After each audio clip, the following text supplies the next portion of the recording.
ॐ भूर्भुवः स्वः तत्सवितुर्वरेण्यं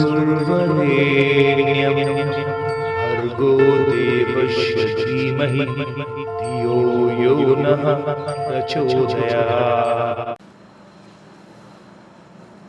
जय श्री राम मेरे सनातनी बंधुओं। आइए इस सनातन रूपी वृक्ष के जड़ों को संचित करें और इसे पुष्पित और पल्लवित करें और इसे इतना विराट और शक्तिशाली बना दें कि हमारे आने वाले वंशज अपने पूर्वजों पर गर्व कर सकें तथा विधर्मियों से अपनी रक्षा भी कर सकें। ये विधर्मी शक्तियाँ हजारों वर्ष से हमारी सभ्यता और संस्कृति को नष्ट करने का अथक प्रयास कर रहा है। पिछले अंक में हम लोगों ने अध्ययन किया कि जब भारत को श्री रामचंद्र जी के आने की सूचना मिलती है तब वे अपने सभी मंत्रीगण, सैनिक, सभी ब्राह्मण एवं सभी पुरोहितगण एवं सभी ग्रामवासी, इसके अलावा अपनी सभी माताओं को भी अनुरोध करते हैं कि वे सभी लोग जो है वो श्री रामचंद्र की आगवानी के लिए नगर से बाहर निकलें। इसके आलोक में सभी लोग श्री रामचंद्र जी के स्वागत में शहर से बाहर निकलते हैं। श्री रामचंद्र और लक्ष्मण और सीता जो है वो पुष्पक विमान से उतरते हैं। पुष्पक विमान से उतरने के पश्चात वो भरत उनका पहले साष्टांग प्रणाम करते हैं, उसके पश्चात लक्ष्मण और सीता को भी प्रणाम करते हैं। श्री रामचंद्र जी भी वो अपने सभी मंत्रीगण से मिलते हैं एवं अपनी तीनों माताओं को भी प्रणाम करते हैं। इसके पश्चात श्री रामचंद्र विमान से उतरने के पश्चात वो पुष्पक विमान को आदेश देते हैं कि अब पुष्पक विमान को आदेश देते हैं कि आप जो है अपने स्वामी कुबेर उनके पास चले जाएं और वो पुष्पक विमान फिर उत्तर की ओर उड़ करके वो अपने स्वामी कुबेर के पास चला जाता है। इस अंक में हम लोग युद्धकांड के 128वें सर्ग के बारे में अध्ययन करेंगे। 128वां सर्ग जो है वो युद्धकांड का अंतिम सर्ग है, अर्थात यह अंक जो है वो युद्धकांड का अंतिम अंक होगा और इसके पश्चात हम लोग फिर उत्तरकांड के बारे में अध्ययन करेंगे। तो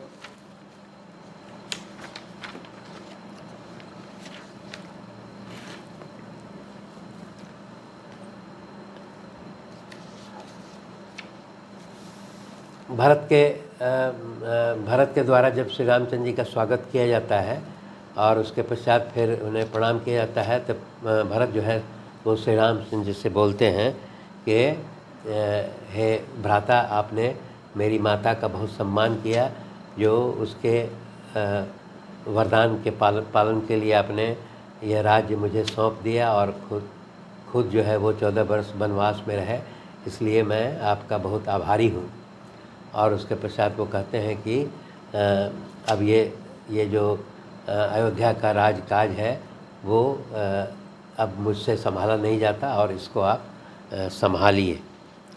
और वो बोलते हैं कि अब हमारी इच्छा है कि पूरी अयोध्या की जो प्रजा है वो आपको यहाँ के राजा के रूप में अभिषेक होता हुआ दर्शन करे। और फिर वो यह भी कहते हैं कि मेरी इच्छा है कि जब तक ये नक्षत्र मंडल में पृथ्वी घूमता रहेगा तब तक आपका इस अयोध्या नगरी पे शासन चलता रहे। इस तरह की बात कहते हैं और इस पर श्री रामचंद्र जी जो है वो भरत के अनुरोध को स्वीकार कर लेते हैं और उसके पश्चात फिर शत्रुघ्न जो है वो उत्तम नाई को बुलाते हैं। सभी बहुत सारे नाई को बुलाया जाता है और उसके पश्चात सर्वप्रथम जो है वो भरत का स्नान किया जाता है। उसके पश्चात लक्ष्मण का स्नान किया जाता है। उसके पश्चात सुग्रीव और विभीषण को भी स्नान किया जाता है। और इसके पश्चात श्री रामचंद्र जी का वो जटाओं का शोधन किया जाता है, अर्थात जटाओं का उनको चूँकि जटा बढ़ी हुई थी उसको काट करके उसका शोधन किया जाता है और फिर श्री रामचंद्र जी को भी स्नान कराया जाता है। स्नान करने के पश्चात उन्हें बहुमूल्य पीताम्बर वस्त्र धारण करा करके और महत्वपूर्ण आभूषणों से सुशोभित करके आसन पर उनको बैठाया जाता है। उसी प्रकार स्नान के पश्चात श्री राम और लक्ष्मण का श्रृंगार जो है यहाँ पर दिया गया है कि वो शत्रुघ्न जो है वो राम और लक्ष्मण दोनों का श्रृंगार करते हैं। और उसके पश्चात दशरथ की जो तीनों पत्नियाँ थी वो तीनों मिल करके सीता जी का मनोहर श्रृंगार करती हैं। और इसके पश्चात कौशल्या जो है वो सुग्रीव एवं अन्य वानर सेनापतियों की पत्नी का श्रृंगार करती हैं। इसके पश्चात शत्रुघ्न जो है वो सुमंत्र जी को आदेश देते हैं और उसके आदेश के आलोक में सुमंत्र जी जो है वो रथ लेकर के उपस्थित होते हैं और उस रथ पर जो है वो श्री रामचंद्र, लक्ष्मण और सीता उस पर आरूढ़ हो जाते हैं। और उसके पश्चात फिर वो अयोध्या नगर की ओर प्रस्थान करते हैं। यहाँ पर उनका जो मंत्रीगण थे अशोक, विजय और सिद्धार्थ, ये तीनों विचार विमर्श भी करते हैं कि श्री रामचंद्र जी के राज्याभिषेक के लिए क्या क्या आवश्यक कार्य करना है। उन सभी कार्यों का वो निर्देश अपने कर्मचारियों को देते हैं और वो सभी उसके अनुसार तैयारी करने लगते हैं। इसके पश्चात श्री रामचंद्र जी जो है वो रथ पर आरूढ़ होकर के अयोध्या नगर की ओर प्रस्थान करते हैं। यहाँ पर दिखाया गया है कि जो श्री रामचंद्र जी का जो बड़ा रथ है उस पर भरत जो है वो सारथी के रूप में काम कर रहे हैं तथा शत्रुघ्न जो है वो श्री राम और लक्ष्मण और सीता के ऊपर छत्र लगा करके पीछे से खड़े हुए हैं और लक्ष्मण जो है वो श्री रामचंद्र जी के माथे पर चंवर डुला रहे हैं अथवा अर्थात पंखा जो झलना कहते हैं वो कर रहे हैं। और ये कितना आनंदमयी जो है ये चित्रण यहाँ दिखाया गया है कि तीनों भाई जो है वो श्री रामचंद्र जी को इस प्रकार स्वागत करते हुए अयोध्या की ओर ले जाते हैं। यहाँ पर फिर दिया है कि सुग्रीव जो है वो एक शत्रुंजय नाम का जो पर्वताकार गजराज है उस पर बैठ करके अयोध्या की ओर प्रस्थान करते हैं। इसके अलावा यहाँ पर लगभग 9000 हाथियों की व्यवस्था की गई है। उन 9000 हाथियों पर सभी जो वानर सैनिक हैं वो सवार होकर के अयोध्या की ओर प्रस्थान करते हैं। और ये पूरी जो सबसे आगे जो है इस जत्था में जो है इस जुलूस में सबसे आगे जो है वो बाजे वाले हैं जो विभिन्न प्रकार का संगीत बजाते हुए चल रहे हैं। और उसके पश्चात तुरही, करताल और स्वास्तिक सब बजाते हुए और मांगलिक गीत गाते हुए आगे बढ़ते हैं। और उनके पीछे पीछे जो है वो रघुनाथ जी का वो रथ जो है चलता है और सभी जो ग्रामवासी जो हैं वो उनका हृदय से स्वागत कर रहे हैं।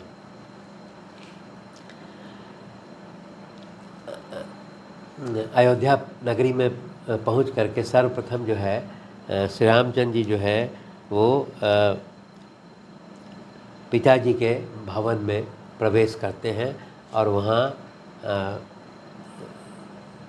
अपनी तीनों माताएं कौशल्या, कैकेयी और सुमित्रा से मिलते हैं और उसके पश्चात उनका साष्टांग प्रणाम करते हैं। और उसके पश्चात फिर वो भरत को यह आदेश देते हैं कि चूँकि सुग्रीव उनके सबसे महत्वपूर्ण मेहमान हैं, सबसे अतिथि हैं, इसलिए वो बताते हैं कि अशोक वाटिका से घिरा हुआ और वैद्योर्य मणियों से जटित विशाल भवन है, वहाँ पर सुग्रीव को ठहरने की व्यवस्था करने का आदेश वो भरत को देते हैं और इसके अनुसार वहाँ सुग्रीव को ठहरने का व्यवस्था किया जाता है। इसके पश्चात सुग्रीव जो है वो अपने वानरों को आदेश देते हैं कि वे सभी लोग जो है चारों ओर से समुद्र का जल एवं नदियों का जल जो है वो लेकर के 500 नदियों का जल लाने का आदेश वो वानरों को देते हैं। इसमें कुछ महत्वपूर्ण जो वानर हैं उनका नाम दिया गया है कि जामवंत, हनुमान और वेगदर्शी, गवय एवं ऋषभ, ये चारों जो है वो महत्वपूर्ण वानर हैं। इसके अलावा अन्य वानरों को भेजा गया है जो 500 नदियों से जल भर करके वो जलाभिषेक के लिए, राज्याभिषेक के लिए जल लेकर के आने का आदेश देते हैं। तो यहाँ पर दिखाया गया है कि जामवंत जो है वो पूर्व समुद्र की ओर जाते हैं और वहाँ से जल भर के लाते हैं। ऋषभ जो है वो दक्षिण समुद्र की ओर जा कर के एक सोने का घड़ा जो है वो समुद्र का जल भर के ले आते हैं। गवय जो है वो पश्चिम दिशा की ओर महासागर से वो समुद्र जल लेकर के आते हैं। पवन पुत्र हनुमान जो है वो उत्तरवर्ती महासागर की ओर जा कर के उसका जल लेकर के आते हैं। जब सभी वानर जो है वो चारों ओर से समुद्र का जल तथा 500 नदियों का जल लेकर के आते हैं, तब फिर वशिष्ठ जी जो है वो श्री रामचंद्र जी के राज्याभिषेक की व्यवस्था करते हैं। श्री रामचंद्र और सीता को जो है वो रत्नमयी चौकी पर जो है वो बैठाते हैं। बैठाने के बाद फिर उनका जो है वो राज्याभिषेक किया जाता है। उन जो लाए हुए जल से श्री रामचंद्र जी का राज्याभिषेक किया जाता है। सर्वप्रथम वहाँ पर दिया गया है कि जो ब्राह्मणों के द्वारा श्री रामचंद्र जी का जलाभिषेक किया जाता है, राज्याभिषेक किया जाता है। फिर 16 कन्याओं के द्वारा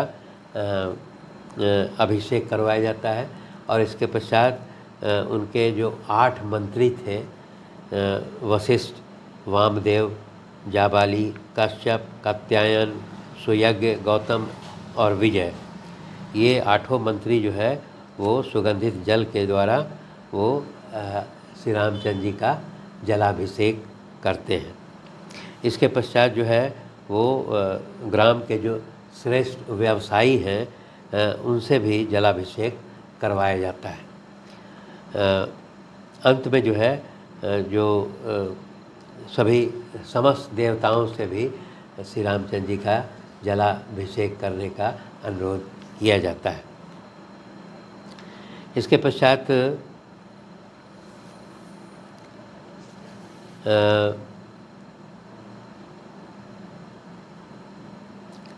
रामचंद्र जी को जो है वो एक रत्नों से युक्त और मणियों से विभूषित मुक्ताहार जो है वो श्री रामचंद्र जी को उपहार स्वरूप दिया जाता है।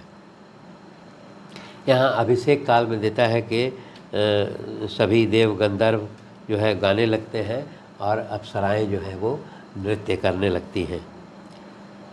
यहाँ पर जब ये राज्याभिषेक का कार्यक्रम संपन्न होता है तो श्री रामचंद्र जी जो है वो ब्राह्मणों को जो है वो बहुत बड़ा दान देते हैं। 1 लाख घोड़े और फिर उतनी ही दूध देने वाली गायें तथा बहुत सारे सांड, उसके बाद 30 करोड़ असरफियाँ तथा बहुमूल्य आभूषण जो है वो सभी ब्राह्मणों को श्री रामचंद्र जी के द्वारा दान स्वरूप दिया जाता है।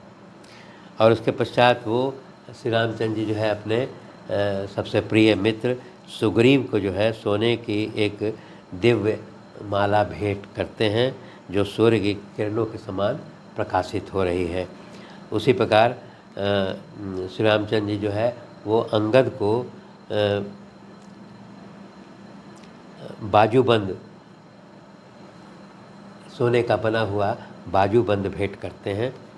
और इसके पश्चात श्री रामचंद्र जी जो है एक मुक्ताहार है, उत्तम मुक्ताहार, वो सीता जी के गले में डाल देते हैं।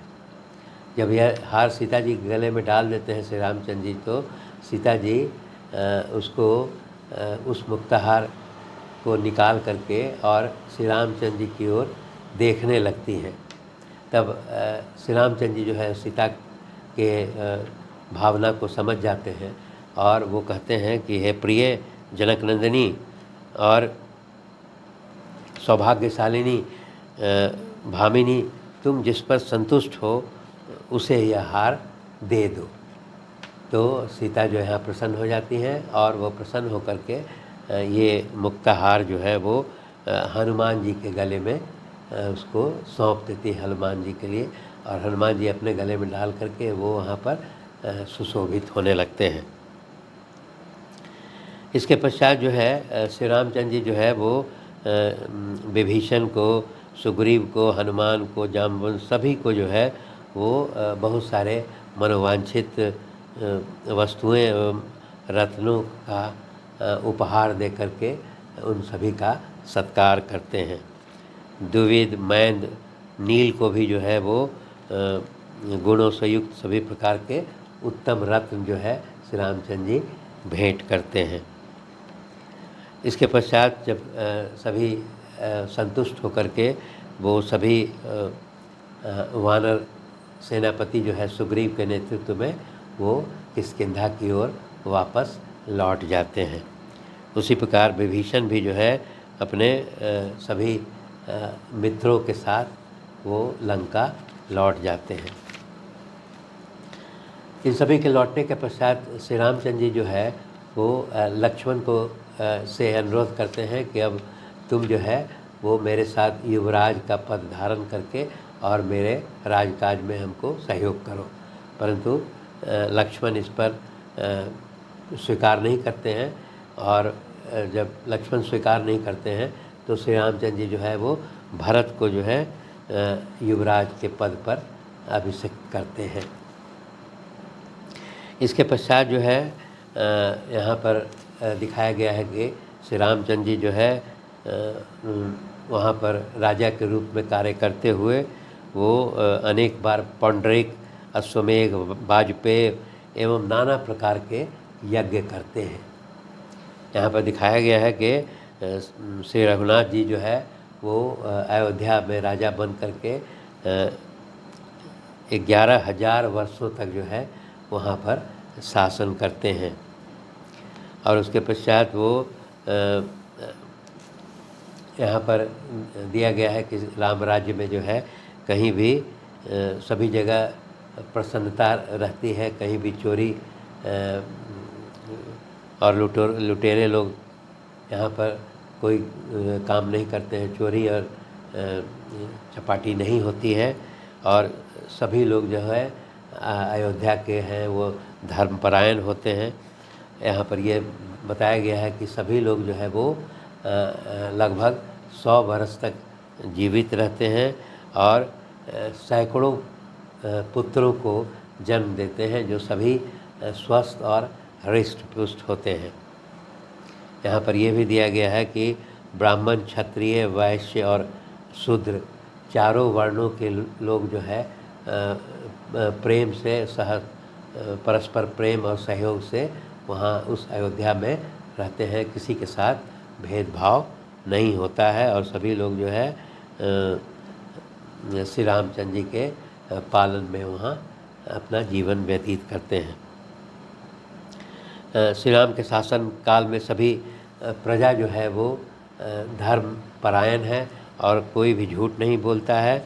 और इस प्रकार यहाँ पर वाल्मीकि रामायण का जो है युद्ध कांड जो है वो यहाँ पर समाप्त होता है। धन्यवाद।